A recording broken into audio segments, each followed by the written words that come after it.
Eto mga kapatid, meron kasing ulat na, yun nga, na-trauma daw si Lindsay Custodio. Dating actress. Dahil ayon sa ulat, etong husband niya na si Frederick ay pinilit siya habang naka-wedding dress pa na i-deposito yung mga natanggap nilang wedding gifts sa bangko. Agad-agad, hindi makapaghintay ang lolo mo. Well, alam niyo mga kapatid, wala naman sigurong problema, no? Kung magiging frugal ka sa pera mo. Hindi naman natin alam kung magastos ba si Lindsay. Pero,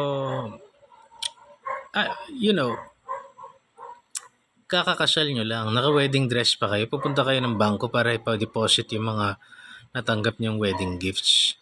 Ano yun? I mean, hindi ako manlalait hindi naman kami nagkakalayo ng itsura ni Sir, no? Pero sa itsura mong ganyan, I mean, aasta ka ng ganon. Dapat, yung itsura mong yan, dapat binibigay mo lahat ng well, hindi nga natin alam yung buong story. Kaya lang, ayon kasi sa story, no? Pang-wedding pa kayo na damit, tapos nagmamadali kang i-deposito sa bangko. Isa pang tanong dyan, kaninong pangalan? I-deposito sa account mo?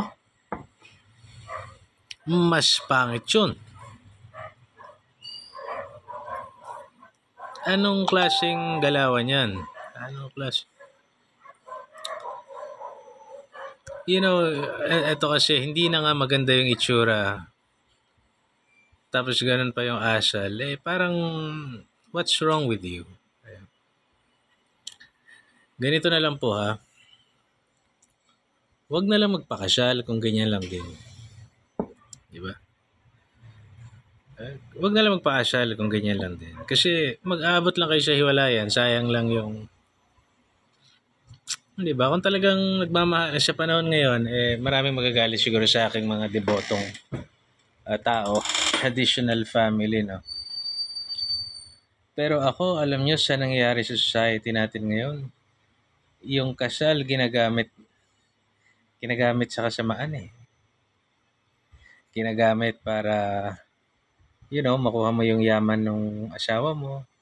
Ginagamit para magsamantala, ginagamit para magkaroon ng reason, para hindi iwanan yung tao kuno, o nagagamit para magloko kasi mahirap, tali na sa akin to, so pwede na ako alam niyo yun, so kung ganyan lang din, hindi nyo kaya magmahalan ng totoo at iba yung intention nyo sa isa't isa, huwag na kayo magpakasal.